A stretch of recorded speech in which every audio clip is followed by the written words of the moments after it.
ये मेरे जूते साफ करने को किसने कहा तुम्हें? कहा तो किसी ने भी नहीं था, लेकिन सिर्फ इसलिए कर दिया ताकि आइंदा आप अपने गंदे जूते कमरे में ना रख सके। ये सब समझाने वाली तुम कौन होती हो मुझे? दुनिया की वो आखिरी लड़की जिसे आप हर लड़की के इनकार कर देने के बाद कांटेक्ट करेंगे।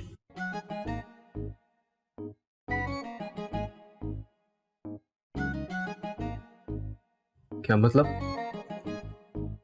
शगुफ्ता, बताओ ना क्या मतलब है इस बात का? शगुफ्ता, शगुफ्ता। इस घर में शायद मैं भी रहता हूँ, आपको मेरी तो कभी इतनी जरूरत महसूस नहीं हुई। ऐसी कोई बात नहीं बेटा, मैं उससे ये कहने के लिए आई थी कि ऊपर से कपड़े उतार के ले आए, शायद बारिश आने वाली है। आप उस पर कुछ ज्यादा ही डिपेंड नहीं करने लगी? तो क्या करूँ मैं? तुम पे डिपेंड करूँ जिसको मेरी ख्वाहिशात का कोई एहसास ही नहीं है। फिर वही बातें अम्मी, आप उस बात से कब तक जान छुड़ाओगे तुम बेटा?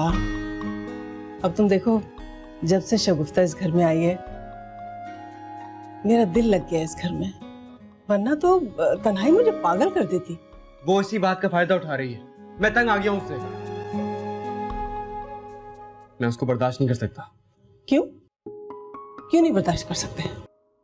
इसलिए कि इस घर में 2 वक्त का खाना बाहर से आने के बजाय घर में पकने लगा है, या इसलिए कि अब इस घर में एक लड़की का चलता फिरता वजूद मुझे अच्छा लगने लगा है, या फिर इसलिए कि अब मुझे सारा सारा दिन तुम्हारे इंतजार में नहीं बैठना पड़ता? अम्मी, वो एक अजनबी लड़की है, आप उससे क्यों इतना अटैच हो रही हैं? ना आप उसको जानती हैं ना मैं उसे जानता हूँ। तो फिर ठीक है ना, मान लो मेरी बात, कर लो शादी।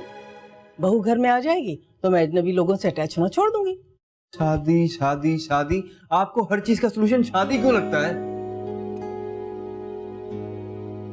जाओ तुम बस।